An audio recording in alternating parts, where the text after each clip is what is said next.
What's something we're probably wrong about as a species? Story 1. I'd honestly say the idea that deforestation is a manageable trade-off. We tend to frame it like it's just part of development. Cut trees, grow food, build cities, plant some saplings later, call it even. On paper, it sounds balanced. But forests aren't just collections of trees. They're climate regulators, water cycle stabilizers, biodiversity vaults, carbon storage systems that took thousands to millions of years to assemble. When we clear them, we're not just removing wood. We're dismantling an entire living system that we barely understand. And the weird part is how confident we sound about it. We talk like we can engineer our way out of whatever consequences show up, like replanting rows of monoculture trees equals restoring an ancient rainforest. Like losing species is unfortunate but not structurally dangerous. I think we might be underestimating how interconnected everything is. There's this assumption that the planet is resilient enough to absorb whatever we throw at it, that ecosystems are replaceable, that technological progress can patch over ecological collapse. Maybe it can, but historically, when complex systems destabilize, they don't gently adjust, they tip. What we might be wrong about isn't that deforestation has consequences. We know that. It's the scale of those consequences. We might be treating something foundational like it's optional, and that's the kind of mistake you only realize after the feedback loop has already started. Story 2. If the question is what we're probably wrong about as a species, I'd say the idea that we have some kind of objectively superior intellect compared to everything else on Earth. We're obviously powerful. We build cities, launch satellites, split atoms, and write philosophy. That's not nothing, but I think we confuse technological dominance with intellectual superiority. We tend to rank intelligence based on how similar it is to ours. Can it use tools the way we do? Can it communicate in complex language?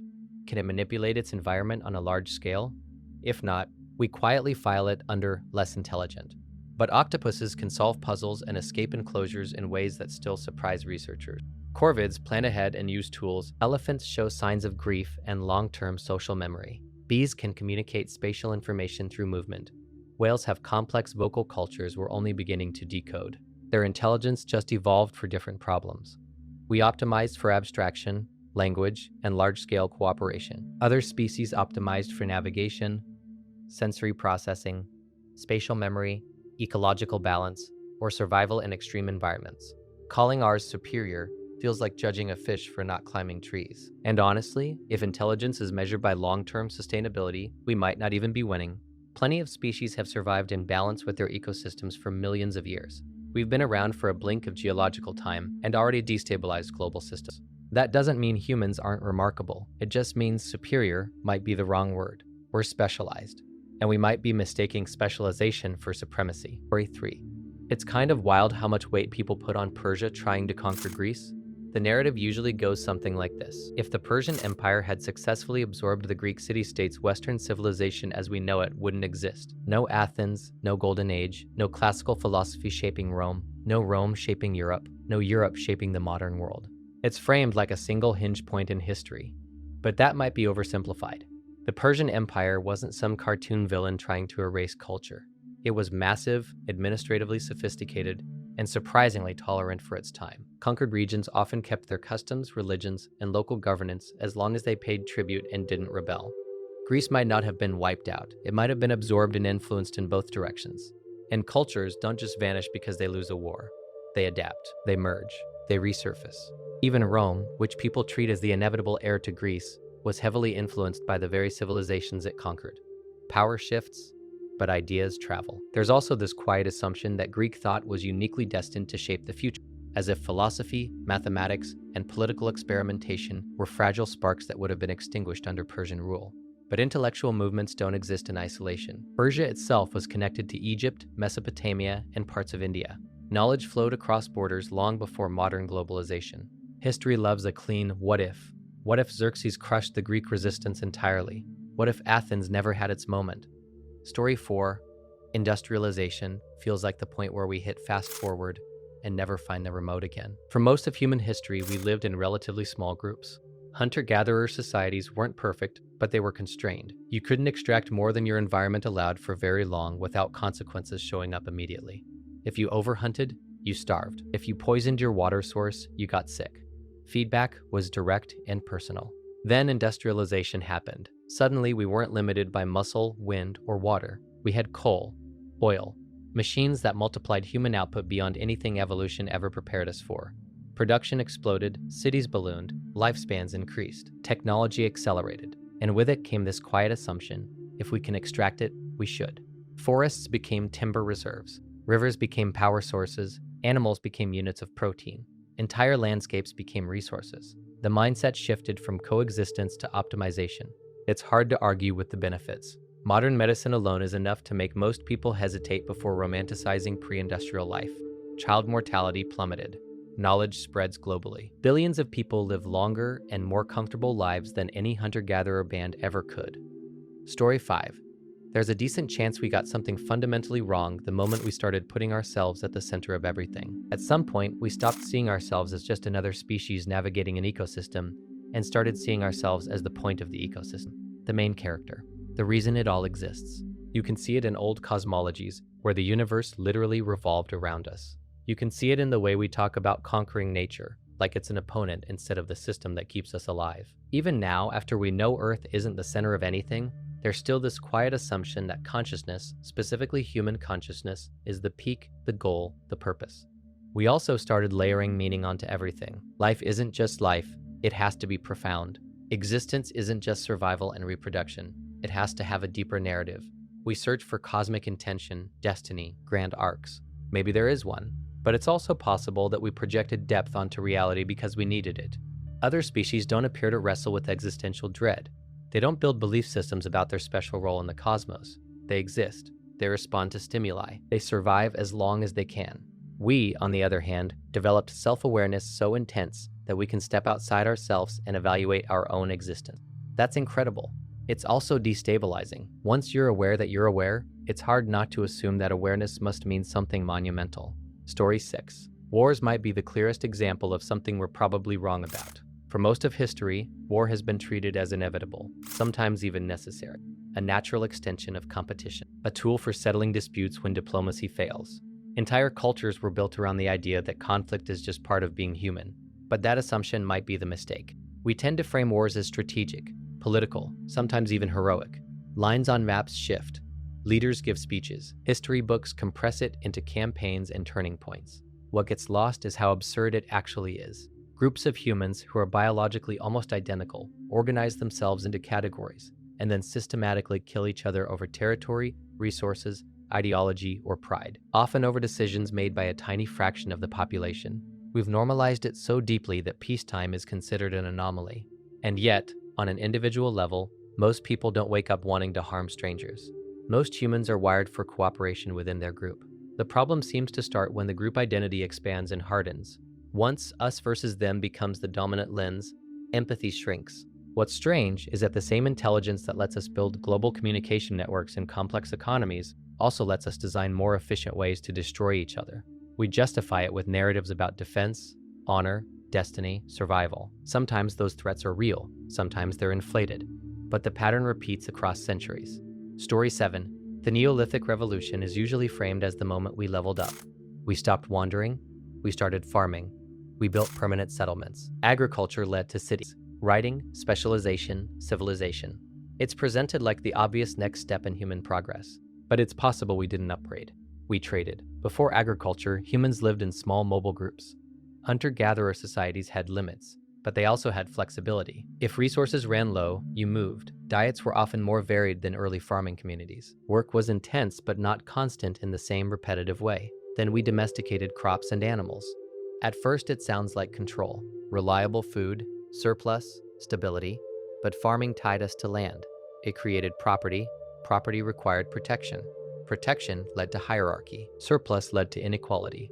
Larger populations meant disease spread more easily. Skeletal records suggest early farmers were often shorter and less healthy than the foragers who came before them. We didn't just start growing food, we started growing systems. Once you settle, you can't just walk away from drought or soil depletion. You invest, you defend, you accumulate, and accumulation changes behavior. Agriculture made large-scale civilization possible. Without it, no cities, no empires, no industrialization, no modern world. But it also locked us into a path that prioritized expansion and growth. The population boomed because farming could support more people per square mile than foraging. And once the population expands, you can't easily revert. There are too many mouths to feed without large-scale production. Story 8. There's a strong argument that we're running modern software on ancient hardware. For most of human history, we lived in small tribes, a few dozen people, maybe 100 or so at most. Everyone knew everyone. You knew who your allies were, who your rivals were, who you could trust with your life. Your social world was immediate and tangible. Reputation mattered because it was visible. Belonging wasn't abstract. It was survival. Then, in a geological blink, we scaled up cities, nations, online networks with thousands of connections. We interact with more strangers in a week than our ancestors might have in a lifetime. We navigate systems so large and impersonal that no single person can fully grasp them. And yet, our brains didn't redesign themselves. We still crave tight bonds. We still look for a clear group identity. We still respond emotionally to inclusion and exclusion in ways that make sense in a tribe but feel overwhelming in a globalized society. Loneliness is higher than it's ever been documented, even though we're more connected technologically than ever before. That's the paradox. You can message someone across the planet instantly, but that doesn't replace sitting around a fire with people who know your history without you having to explain it. In a small tribe, your role is clear. Hunter, gatherer, caregiver, storyteller. You contribute directly, and you see the impact. In modern life, a lot of us work in abstract systems where the outcome of our effort is distant or invisible. That can mess with your sense of meaning. We evolved to care deeply about what a small circle thinks of us. Now that circle can feel like the entire internet. Story 9. It's strange how normalized constant anger and stress have become. You scroll for 5 minutes and it feels like everyone is outraged about something. News cycles are built around conflict. Social media algorithms reward strong emotional reactions. Being calm doesn't trend, being furious does. And biologically, that makes sense. We evolved to pay attention to threats. In a small tribe, anger and stress had a clear purpose. If there was danger, you needed a surge of adrenaline. If someone violated a norm, anger reinforced group cohesion. Those emotions were short bursts tied to immediate physical situations. Now the threats are abstract and nonstop. Economic instability, political drama, global conflicts, cultural debates. Most of it is outside our direct control, but our nervous systems don't fully distinguish between a tiger in the bushes and a headline on a screen. The stress response still fires. The difference is that it doesn't shut off. We weren't built for a 24/7 stream of perceived danger. We were built for moments of intensity followed by recovery. Modern life keeps the dial slightly turned up all the time. Add to that long work hours, less face-to-face community, financial pressure, and the subtle competition of comparing your life to everyone else's highlight reel. And it's not surprising people feel constantly on edge. What's concerning is how quickly it becomes an identity. People start to define themselves by what they're angry about. Outrage becomes a social currency. Stress becomes a badge of productivity. But chronic anger and stress don't make us sharper. They narrow our thinking. They push us toward tribalism. They make nuance feel exhausting. It's possible we're misreading this constant state of agitation as normal adulthood, when it might actually be a mismatch between ancient emotional wiring and a hyper-connected, high-speed world. We didn't evolve to process the problems of 8 billion people. Yet somehow, every day, it feels like we're trying to. Story 10. Greed is one of those traits we quietly treat as both a flaw and a feature. On paper, everyone agrees it's bad. Excessive accumulation, exploitation, taking more than you need at someone else's expense. Religions warn about it, philosophers criticize it. But our systems often reward it. Modern economies are built around growth. More profit, more expansion, more market share. Companies are legally structured to prioritize returns. Individuals are encouraged to maximize income, optimize investments, and build wealth. Ambition is praised. Winning is admired. At some point, ambition blurs into greed, and it gets hard to tell where one ends and the other begins. From an evolutionary standpoint, hoarding resources made sense. In a small tribe facing uncertain winters, having more food or better tools increased your odds of survival. Scarcity shaped our instincts. The problem is, we no longer live in that environment. When resource accumulation scales globally, the consequences scale too. One person's excess can mean millions lacking basics. Entire ecosystems get drained because there's always an incentive to extract just a little more. What's strange is that greed rarely feels like greed from the inside. It feels like security, like ensuring your future, like not wanting to fall behind, and because we compare constantly, the bar keeps moving. Enough is rarely enough if someone else has more. Maybe we're wrong in assuming that maximizing gain is synonymous with success. We've built a culture where restraint looks like weakness and contentment looks like complacency. But endless accumulation doesn't seem to make people calmer or happier. It often makes them more anxious about losing what they have. Story 11. The lack of unity might be one of the strangest contradictions about us. We're the most interconnected species in history. We share a planet, a climate system, a global economy. Information travels instantly. A decision in one country can ripple across continents in hours, and yet we're deeply divided. Tribalism made sense when tribes were small. Loyalty to your group meant survival. Distrust of outsiders could protect limited resources. That wiring is still there. The problem is, the tribe has scaled up into nations, ideologies, political parties, online communities. Instead of a campfire circle, it's 8 billion people split into constantly shifting factions. We're capable of cooperation on massive scales. Global scientific collaborations, international aid, complex supply chains that require trust between strangers who will never meet. But emotionally, we still gravitate toward us versus them. We sort ourselves by identity, belief, background, and then treat those categories like hard boundaries. Social media amplifies it. News cycles amplify it. Algorithms learn that conflict keeps attention locked in. Unity sounds good in theory. In practice, it requires compromise, patience, and seeing nuance in people who don't think like you. That's harder than picking a side and defending it. What's frustrating is that most of the problems we face now aren't local. Climate, pandemics, economic stability, technological risks. They don't respect borders. They don't care about political labels. But our instincts still push us to fight each other as if the threat is the neighboring tribe, not the larger system. Story 12. Our capacity for short-term and long-term memory might be something we seriously misunderstand about ourselves. We assume we're great at remembering. We tell stories about history, pass down traditions, build entire identities around shared memory. We archive everything now. Photos, messages, documents. Like we're afraid of losing a single bite of the past. But individually, our short-term memory is fragile. We can only hold a handful of things in our head at once. That's it. A few items before it starts slipping. It's limited, easily overloaded, easily distracted. And long-term memory isn't a perfect recording either. It's reconstructive. Every time we remember something, we're not replaying a video, we're rebuilding it, filling in gaps, smoothing edges. Sometimes I rewrite it without realizing. Two people can live through the same event and remember it completely differently, both convinced they're accurate. As a species, we do the same thing. Collectively, we claim to learn from history, but how often do we repeat the same cycles? The economy is collapsing.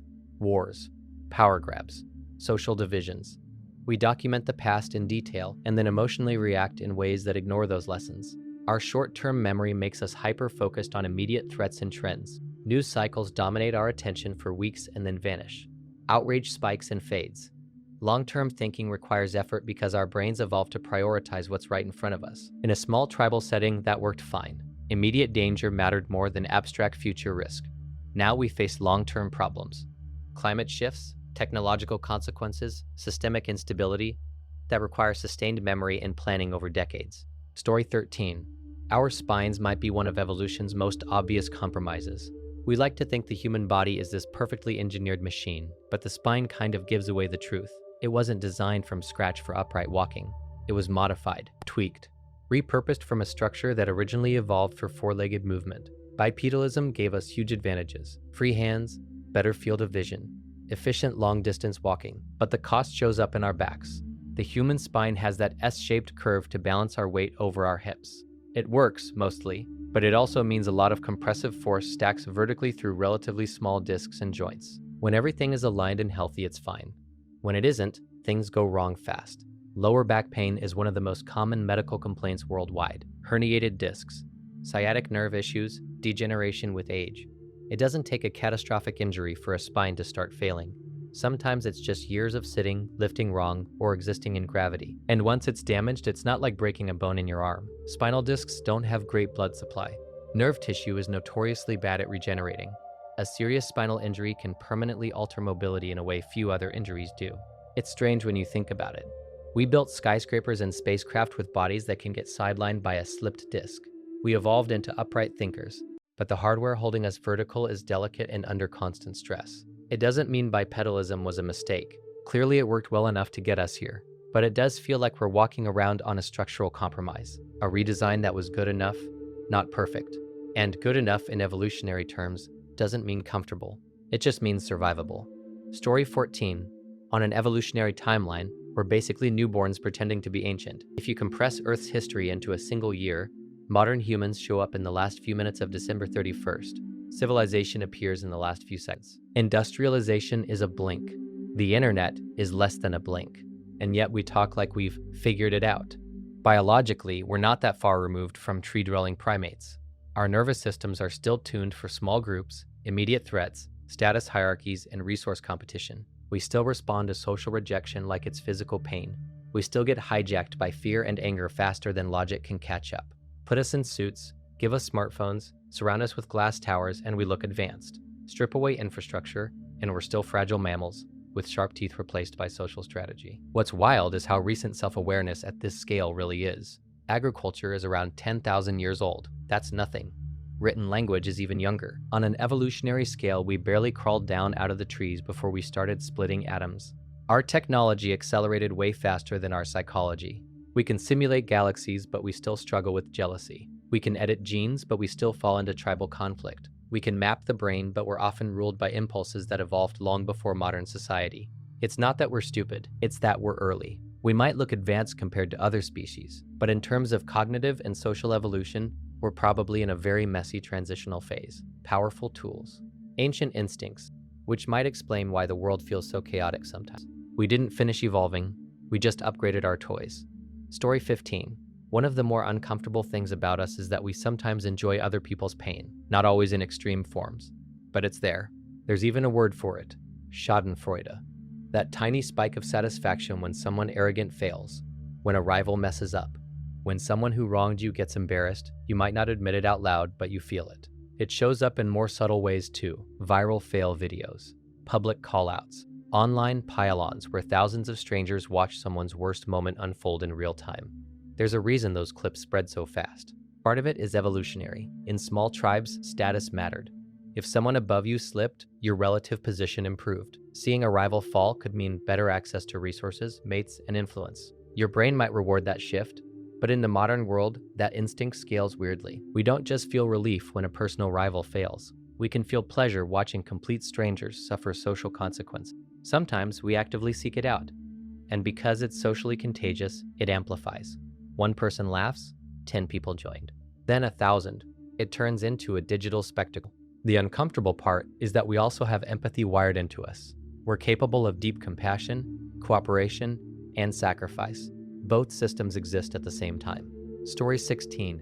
The idea of a fixed identity might be one of the biggest illusions we cling to. We talk about the self like it's a solid object, a stable core, a consistent, unchanging thing that exists underneath all our experiences.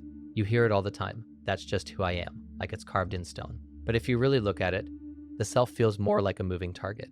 The person you were at 10 isn't the same person you were at 20. Not just in knowledge, but in personality, preferences, beliefs, fears. Even your memories shift. Your brain rewires itself constantly. Cells die and regenerate. Neural pathways strengthen and weaken depending on what you practice and what you ignore. Your sense of identity adapts to context too. You're slightly different with friends than with family. Different at work than when you're alone. Different under stress than when you're relaxed. Which version is the real one? It might be all of them, or none of them. Neuroscience doesn't point to a single command center labeled self. Instead, there are networks, memory, emotion, executive function, constantly interacting. The feeling of a unified, continuous identity might just be the brain stitching together a story so everything feels coherent. And we really like that story. A fixed identity feels safe. It makes choices feel consistent. It makes accountability possible. It gives us a narrative arc, but if the self is fluid, shaped by biology, environment, trauma, culture, and time, then who you are isn't a statue. It's a process. That's unsettling for some people. It means you're less permanent than you thought, but it's also freeing. It means change isn't betrayal of your true self. Story 17. The idea that time flows forward might be one of the biggest assumptions we never question. It feels obvious. The past is behind us, the future is ahead. Moments move in a straight line from one to the next like frames in a movie. But that might just be how our brains experience it. In physics, especially in relativity, time isn't some universal river moving at a constant speed. It's tangled up with space, it stretches, it compresses, it moves differently depending on gravity and velocity. Two observers moving at different speeds literally experience time at different rates. That alone should make us uncomfortable. Then there's the fact that most fundamental physical equations don't care which direction time runs. At the microscopic level, the math works whether you play it forward or backward. The laws themselves don't enforce a direction. The arrow of time seems to come from entropy. Disorder increases, eggs break, they don't unbreak. That's why we remember the past and not the future. but that doesn't necessarily mean time is flowing. It might just mean we're moving through it in one direction, or that our consciousness is structured in a way that creates the sensation of progression. Some interpretations of physics even suggest that past, present, and future all coexist in a kind of block universe. Everything already exists in space-time, and what we experience as now is just our awareness sliding along a dimension we don't fully understand. If that's even partially true, then time isn't a current carrying us forward. It's a landscape, and we're just traveling through it, perceiving slices of it one at a time. The unsettling part is that our entire sense of causality, memory, aging, and death is built on the assumption that time moves. If it doesn't, then the feeling of motion might be something our minds generate to make sense of a much stranger reality. We experience time as a line. That doesn't guarantee it is one. Story 18. The idea that we experience objective reality might be one of our biggest assumptions. We tend to believe we see the world as it is. Colors, sounds, shapes, time, even solidity. It all feels direct, like we're looking out a window at what's actually there. But evolution doesn't select for truth. It selects for survival. Your senses didn't evolve to give you a perfectly accurate model of the universe. They evolved to give you a useful one. A simplified interface that helps you avoid danger, find food, reproduce, and navigate social hierarchies. Take color. There's no such thing as red out there in the world. There are wavelengths of light. Your brain interprets certain wavelengths as red because it's useful. Different species see different slices of the spectrum. Some see ultraviolet rays. Some barely see color at all. Which version is the real one? Or take solidity. At the atomic level, matter is mostly empty space. Yet your hand feels solid when it touches a table. That sensation isn't the table's ultimate truth. It's an interpretation your nervous system generates so you don't phase through objects and die. Even perception of time and continuity is filtered. Your brain stitches together discrete sensory inputs into a seamless narrative. It edits. It fills gaps. It predicts slightly ahead of reality so your movements feel smooth. You don't experience raw data. You experience a curated survival interface. The unsettling implication is that what we call objective reality might be closer to a user-friendly dashboard, icons instead of source code. It doesn't show you the underlying machinery of the universe. It shows you what you need to function. And that means the world as it appears to us could be radically simplified. Story 19. Human exceptionalism is one of those beliefs that feels natural until you start looking closely at other species. We tend to assume we're categorically different, not just more advanced but fundamentally separate, as if consciousness really turns on with humans and everything else exists in some dimmer, lesser state. But the more we study animals, the harder that line becomes to draw. Octopuses solve puzzles, open jars, and seem to exhibit individual personalities. Crows can plan for future events and use tools they've never encountered before. Elephants recognize themselves in mirrors and appear to grieve their dead. Dolphins have signature whistles that function almost like names. Primates show empathy, deception, alliance building, even political behavior. None of that looks like a simple reflex. It looks like an inner experience. The problem is we measure consciousness using human standards: language, abstract reasoning, technological output. If another species doesn't build cities or write books, we downgrade it. But consciousness isn't the same thing as civilization. It's possible that many animals have rich, subjective lives we can't fully access because they don't express them in ways that map neatly onto human behavior. Their experience of the world could be just as vivid, just structured around different senses and priorities. Even the idea that humans are the only species aware of death or capable of deep emotion is getting shakier. Observations in the wild keep challenging those assumptions. Story 20. Free will. Neurochemistry often decides first. We like to believe there's a clear moment where we make a decision, like there's a central commander in the brain weighing options and pulling a lever labeled choice. But neuroscience complicates that story. In experiments measuring brain activity, researchers have found signals that predict a person's decision milliseconds before the person reports consciously making it. In other words, your brain appears to start the process before you were aware of choosing. That doesn't mean free will is fake, but it might mean it works differently than we imagine. Instead of conscious thought-initiating action, it may be that unconscious neural processes evaluate options, run probabilities, factor in past experiences, and then deliver a near-final draft to consciousness. By the time you feel like you've decided, the machinery is already in motion. Consciousness might be less of a CEO and more of a spokesperson. Add in hormones, neurotransmitters, fatigue, hunger, stress levels, all constantly influencing your mental state, and the idea of a fully autonomous, detached chooser starts to wobble. You're still responsible, you're still acting, but your choices may be deeply shaped by chemistry, wiring, and prior conditioning long before you narrate them as decisions. Free will might not be an illusion. It just might not be as independent as we like to think. Story 21. Microbiome autonomy.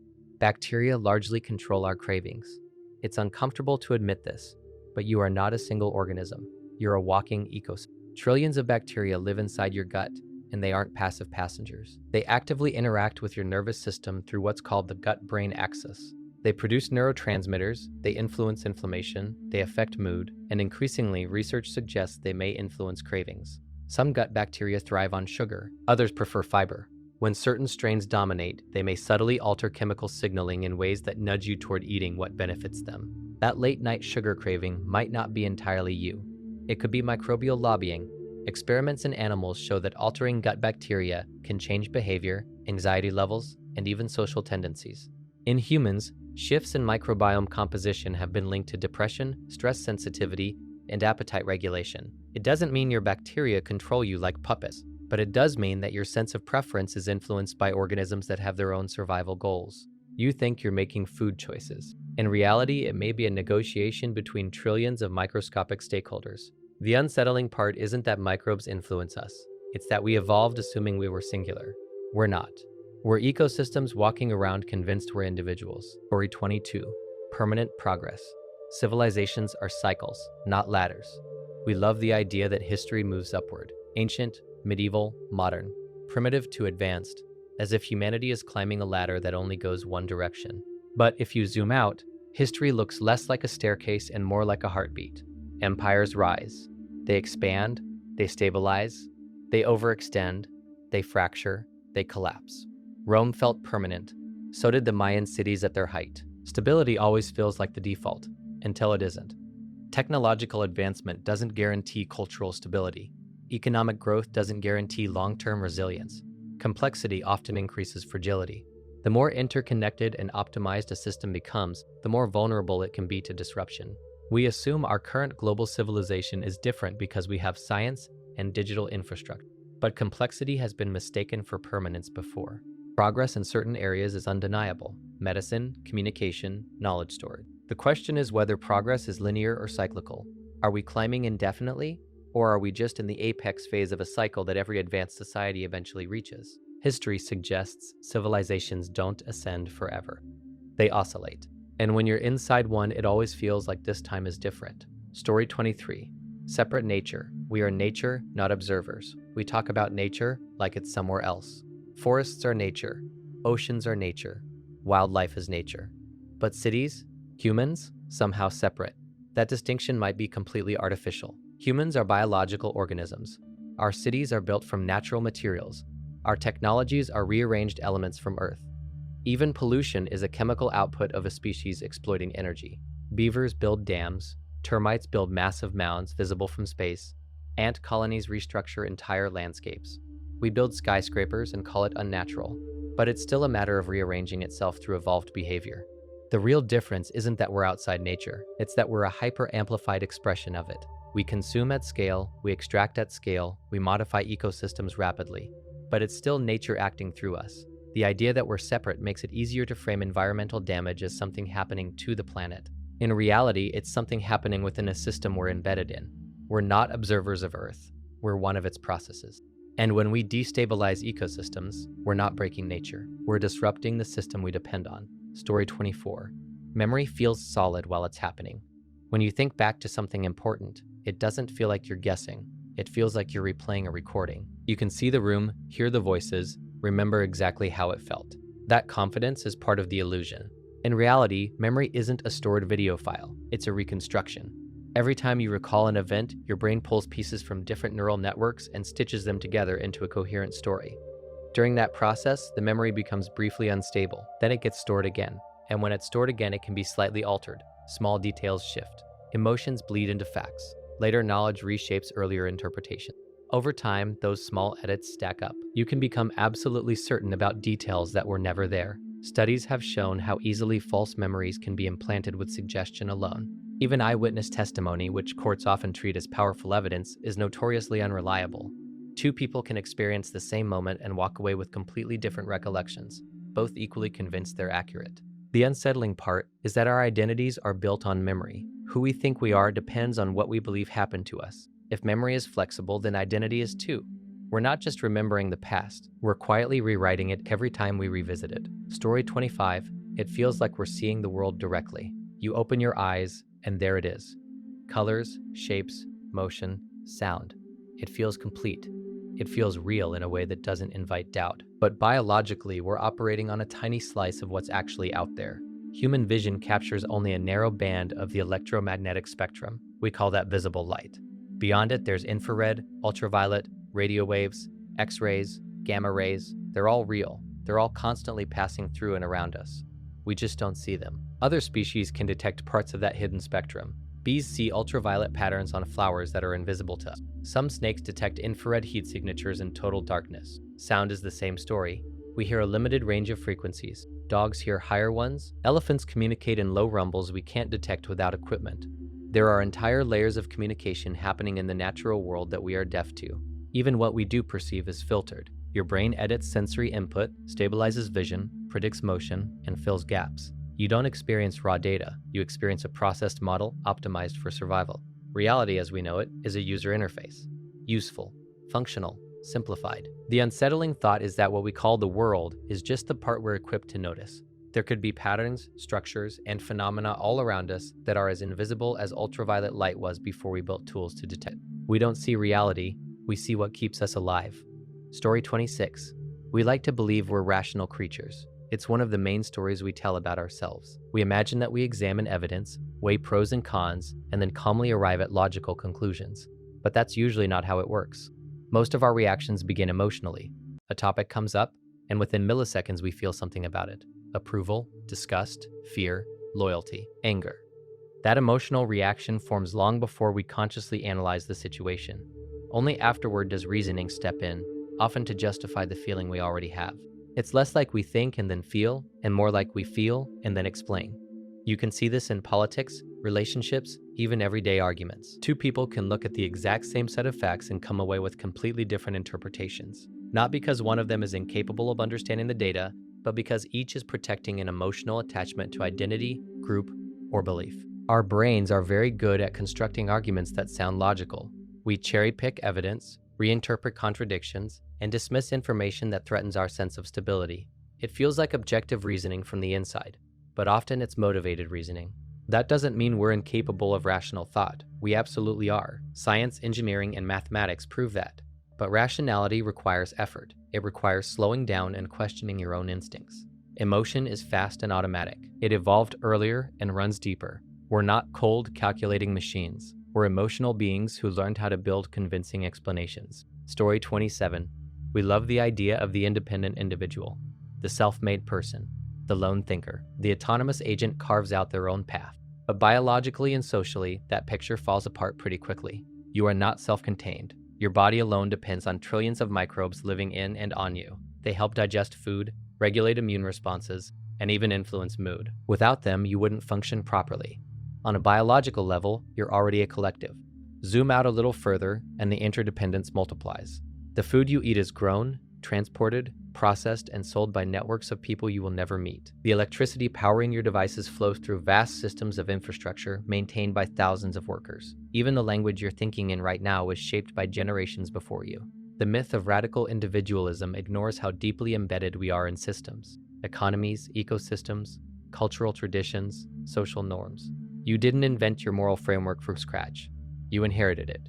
You didn't design your nervous system. You inherited that too. Even your thoughts are influenced by what you consume, who you interact with, and what information flows through your environment. We are less like isolated islands and more like nodes in a massive biological and social network. That doesn't erase individuality. It just reframes it. You are unique, but you are not independent. You are a highly interconnected organism, shaped and sustained by countless visible and invisible relationships. Autonomy exists, but it's layered on top of deep interdependence. Story 28. Modern civilization runs on the assumption that growth is normal. Economies are expected to expand every year. Companies are judged by whether they're scaling. Nations measure success through increasing GDP. If growth slows down, it's treated like a warning sign.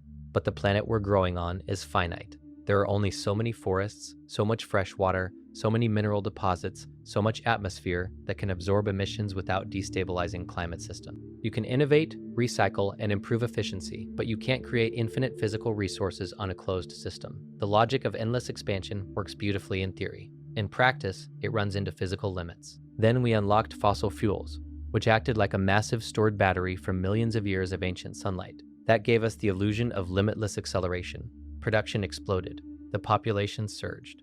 Consumption normalized at scales that would have been unimaginable centuries ago. But fossil fuels are finite. Soil fertility has limits. Fisheries collapse. Ecosystems degrade. The deeper issue isn't that growth exists. Growth is natural. Organisms grow, civilizations develop. The problem is expecting exponential expansion indefinitely on a planet with hard boundaries. In nature, systems that grow without limit eventually hit thresholds. When they do, correction follows, sometimes gently, sometimes abruptly.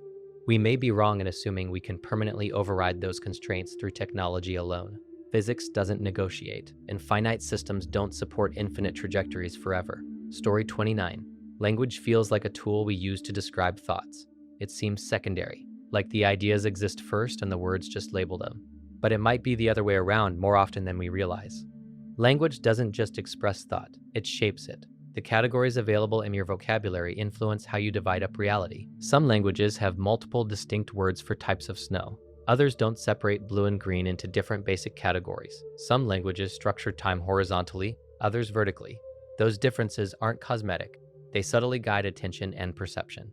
If your language doesn't have a clear word for a concept, it's harder to isolate and examine that concept. You can still experience it, but articulating it becomes more difficult. The boundary of your vocabulary can become the boundary of what you can easily think about. Abstract ideas are especially vulnerable to this. Political concepts, moral frameworks, emotional states, all of them are filtered through linguistic structure. Even internal dialogue relies on words. If your inner monologue uses certain metaphors, those metaphors shape how you interpret events. This doesn't mean we're trapped in rigid cages. Humans can invent new words, we can learn new languages and expand our conceptual range. But the baseline matters. Language is not a transparent window onto reality. It's a lens. It highlights some distinctions and blurs others. It makes certain patterns easy to grasp and leaves others in the background. We assume we think freely. It's possible we're thinking inside the scaffolding our language provides. Story 30. Morality often feels absolute. People talk about right and wrong as if they're built into the fabric of the universe. Certain actions just feel inherently good or evil, beyond debate. But when you compare cultures across time and geography, the picture gets complicated fast. Different societies have had radically different views on hierarchy, marriage, punishment, property, and even what counts as justice. Practices that one culture treats as sacred, another treats as immoral. Yet, within each group, the moral system feels self-evident and deeply justified. That suggests something interesting. Many moral rules align closely with what keeps a group stable and functioning. Don't kill members of your own tribe. Don't steal internally. Protect children. Punish betrayal. Encourage cooperation. These rules increase group cohesion and survival odds. Groups that enforce them tend to last longer than those that don't. Morality might not have descended from the cosmos. It may have evolved because it worked. That doesn't make it meaningless. It makes it adaptive. We also tend to expand our moral circle over time. At first, concern might apply only to immediate kin, then the tribe, then the nation, then humanity, sometimes even animals or ecosystems. That expansion often correlates with increased interdependence. If ethics are partly survival tools, then they're flexible. They shift as environments shift. We still argue about moral universals. Some values do seem nearly universal across cultures, especially around fairness and harm. But even those are interpreted differently depending on context. It's possible morality isn't a fixed cosmic code. It might be a set of evolving strategies for living together without tearing each other apart. Story 31. The idea of genetic purity sounds powerful until you look at biology. A significant portion of the human genome is made up of viral remnants. Ancient viruses infected our ancestors millions of years ago and inserted their genetic material into reproductive cells. Instead of killing the host line entirely, those viral sequences became permanent fixtures in our DNA. They were copied and passed down generation after generation. Today, a large percentage of our genome consists of these endogenous retroviruses and other viral fragments. Most of them are inactive, broken pieces of ancient infections. Some are still capable of influencing gene expression. A few have been co-opted into essential biological roles. One of the proteins crucial for the development of the human placenta, for example, originates from a viral gene. Without that viral contribution, Mammalian pregnancy as we know it wouldn't function the same way. But when people talk about pure human genetics, the phrase falls apart. We are genetic mosaics. Our DNA is layered with remnants of ancient battles between viruses and cells. Evolution didn't remove all of it. In some cases, it kept what was useful. And it's not just viruses. Human populations have mixed with one another constantly throughout history. There is no isolated, untouched lineage. Migration, adaptation, and interbreeding are the rule, not the exception. The genome is not a pristine code. It's a patchwork archive of survival. We are walking records of infection, adaptation, and integration. The idea of purity isn't just socially questionable. Biologically, it doesn't exist. Story 32. When we talk about intelligence, we usually picture brains, neurons firing, language, tool use, problem solving that looks familiar to us. If it doesn't resemble human cognition, we tend to downgrade it. But that definition might be too narrow. Trees don't have brains, yet forests operate through vast underground fungal networks often called the Wood Wide Web. Fungi connect tree roots, redistribute nutrients, and respond dynamically to environmental stress. If one part of a forest is struggling, resources can be rerouted through these networks. That's not random behavior. It's a coordinated response. Slime molds, which are single-celled organisms, have been shown to solve maze-like problems. They can find the most efficient path between food sources without any central nervous system. They essentially compute optimal routes using chemical gradients and growth patterns. Trees themselves communicate chemically. When attacked by insects, some release airborne signals that trigger defensive responses in nearby trees. Others alter nutrient allocation depending on stress levels. These are not conscious decisions in the human sense, but they are adaptive problem-solving behaviors. Maybe intelligence isn't just about brains. Maybe it's about systems that can sense, process information, adapt, and optimize in response to changing conditions. By that broader definition, forests and fungal networks qualify. We tend to equate intelligence with speed and self-awareness, but slow, distributed, decentralized intelligence may be just as real. The living world might be solving problems all around us. It just doesn't look like thinking because it doesn't look like us. Story 33. Humans like to talk about monogamy as if it's either completely natural or completely artificial. The reality is probably somewhere in the middle. Biologically, we show signs of pair bonding, humans form long-term attachments, we experience jealousy, we invest heavily in offspring. Compared to many mammals, especially those where males play little role in parenting, humans tend to form cooperative partnerships that last years or even decades. But we also show traits that don't fit strict lifelong monogamy. Across cultures, rates of infidelity are consistent. Polygynous societies have existed throughout history. Humans have moderate dimorphism, which in evolutionary biology often suggests some level of mating competition rather than strict one-to-one pairing. Our reproductive biology doesn't scream extreme promiscuity, but it doesn't scream rigid monogamy either. Anthropologists sometimes describe humans as moderately polygynous or socially flexible. That means we're capable of long-term pair bonds, but we also evolved in environments where alternative mating strategies likely occurred. Cultural norms then shape how those biological tendencies are expressed. Some societies strongly enforce monogamy. Others normalize polygamy. The structure varies widely across history and geography. This doesn't mean monogamy is fake or unnatural. It clearly works for many people and provides stability, especially for raising children. It just suggests that human mating behavior isn't a simple biological rule. We evolved with flexibility, and our cultural systems tend to formalize one version of that flexibility at a time. Story 34. Pain feels personal. It feels cruel. When it hits, especially intensely, it can feel like something is attacking you or like you're being punished for something. But biologically, pain isn't a punishment. It's information. Pain exists because organisms that could detect damage and respond to it survived longer than those that couldn't. If you touch something hot and feel nothing, you keep your hand there. If you feel sharp pain instantly, you pull away. That signal protects tissue and increases your chances of survival. People born with rare conditions that prevent them from feeling pain often injure themselves severely without realizing it. They can break bones, burn skin, or develop infections because the warning system never activates. That alone shows how essential pain is. The problem is that the system isn't perfect. Sometimes it misfires.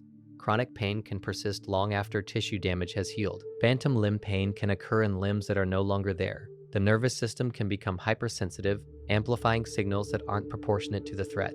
That's when pain stops feeling like useful information and starts feeling like torment. But even then, it's still a signaling process. It's just a malfunctioning one. Pain doesn't carry moral meaning. It isn't cosmic justice. It isn't evidence that you deserve suffering. It's a biological alarm system. When it works properly, it keeps you alive. When it doesn't, It reminds you how powerful and imperfect that alarm system can be. Story 35.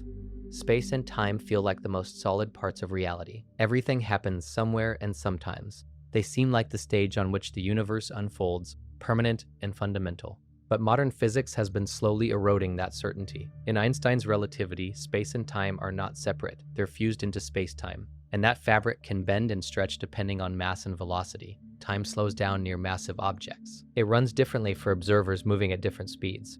That alone should make us uneasy about calling it fixed. Then quantum physics complicates things further.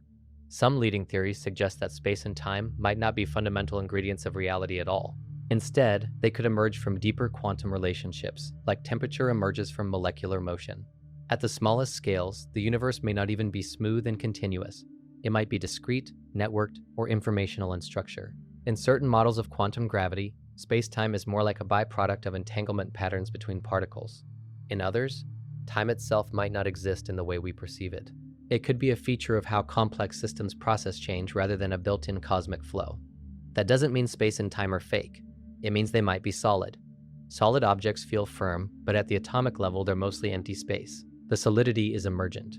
If space-time is emergent too, then the very stage we think we're standing on might be a higher-level illusion generated by deeper processes we barely understand. Reality could be stranger than dimensions. Story 36. It's hard not to assume that we matter in some cosmic sense. We build meaning into everything. We tell stories about destiny, purpose, and the arc of history bending somewhere important. It feels natural to assume that consciousness, especially human consciousness, carries weight on a universal scale. But when you zoom out far enough, that assumption gets shaky. The universe is around 13.8 billion years old. Earth formed roughly 4.5 billion years ago. Modern humans have existed for about 300,000 years. Civilization as we know it is only a few thousand years old. On a cosmic timeline, we are less than a blink. Stars explode without regard for life. Galaxies collide, black holes consume matter, entire species have gone extinct long before we arrived, and many more will disappear long after we're gone. The universe doesn't pause. It doesn't signal approval or disapproval. It just continues. That doesn't mean life is meaningless. It means it might be local. We generate it, we experience it, we care about it. But the cosmos itself doesn't appear to assign value. And that might actually be freeing. If the universe is indifferent, then there's no grand script we're failing to follow. No cosmic scoreboard, no external judgment built into physics. What matters is what matters to conscious beings inside it. The stars won't mourn us, but we can choose to care about each other. Importance may not be universal. It may be something we create in a universe that simply allows it. Story 37. We like to imagine consciousness as something sealed inside the skull, a private theater, a self-contained stream of thoughts running independently from the world. But that picture might be incomplete. From the moment you're born, your mind develops in response to other minds. Language is learned socially. Emotional regulation is shaped by caregivers. Even your sense of self emerges through interaction. A child doesn't develop identity in isolation. It forms through feedback, mirroring, approval, rejection, and shared attention. Your thoughts are not entirely self-generated. They're influenced by conversations you've had, books you've read, media you've consumed, and cultural norms you've absorbed. The internal voice in your head uses words you didn't invent. The categories you use to interpret reality were handed to you by society. Even problem solving is often distributed. We offload memory to devices. We rely on collective knowledge networks. No one person understands how to build a smartphone from scratch. Yet, as a society, we can. Intelligence and cognition are spread across systems not contained in individuals. On a neurological level, our brains are also deeply attuned to other people. Mirror neurons fire when we observe someone else's actions. Emotional states can synchronize across groups. Social isolation alters brain chemistry and increases stress. Consciousness may feel solitary, but it is constantly shaped, extended, and stabilized through interaction. Your mind exists inside your brain. It also exists in relationships. We're nodes in a network of shared awareness. Story 38. The idea of waste might be one of the most artificial concepts we've invented. In natural systems, nothing is truly wasted. When a tree drops leaves, they don't become garbage. They decompose. Fungi and microbes break them down. Nutrients return to the soil. Insects feed on them. Energy transfers. What looks like decay is actually redistribution. When an animal dies, it doesn't create a landfill. Scavengers feed. Bacteria digest. Minerals re-enter the ecosystem. Matter cycles. Energy flows. The system absorbs what we would call waste and turns it into input for something else. Nature operates in loops. Human systems often operate in lines. We extract raw materials, manufacture products, consume them, and then discard the leftovers in places where they don't reintegrate easily. Plastics accumulate, toxic byproducts linger, landfills grow. The problem isn't just the volume, it's the design. We create materials that don't fit smoothly back into biological cycles. From an ecological perspective, waste is simply a misplaced resource. The concept only makes sense when something falls outside the loop. In a forest, there's no such category. Every output becomes someone else's input. Even carbon dioxide, which we treat as pollution in excess, is food for plants under normal balance. The unsettling part is that our definition of waste reflects a disconnect from the systems we evolved within. We built processes that generate leftovers nature doesn't immediately know how to process. Waste doesn't exist in nature. It exists in systems that forget how to cycle. Story 39. Control illusion. We underestimate randomness. We like to believe we're in control. Those outcomes are mostly the result of planning, intelligence, and effort. If something goes right, we credit strategy. If something goes wrong, we look for mistakes. But randomness plays a much larger role in life than we're comfortable admitting. Where you're born determines access to education, nutrition, safety, and opportunity before you make a single decision. A chance meeting can alter the entire trajectory of your career. A minor accident can change your health permanently. Entire industries rise and fall because of unpredictable technological shifts or geopolitical events. We tell ourselves coherent stories afterward. We connect dots. We turn chaotic chains of events into clean narratives. It makes the world feel understandable. But complexity theory and probability suggest something less tidy. In highly interconnected systems, small variations can lead to disproportionately large outcomes. Tiny differences in timing or circumstance can cascade. That doesn't mean effort doesn't matter. It does. It means effort exists inside a field of variables we don't control. The illusion isn't that we have no influence. It's that we assume influence equals authorship. We're steering, but we're not driving on an empty road. There are weather systems, traffic patterns, and invisible forces shaping the path. Life feels intentional from the inside. From the outside, it's a mixture of choice and chance that we simplify into control. Story 40. Stability assumption. Change is the default state of reality. We build our lives around the assumption of stability, stable careers, stable relationships, stable climates, stable political systems. We treat permanence as normal and disruption as abnormal. But if you look at physics, biology, or history, change is the baseline. Stars are born and die, continents drift, species emerge and go extinct. Ecosystems shift, civilizations rise and fall. Even your body replaces most of its cells over time.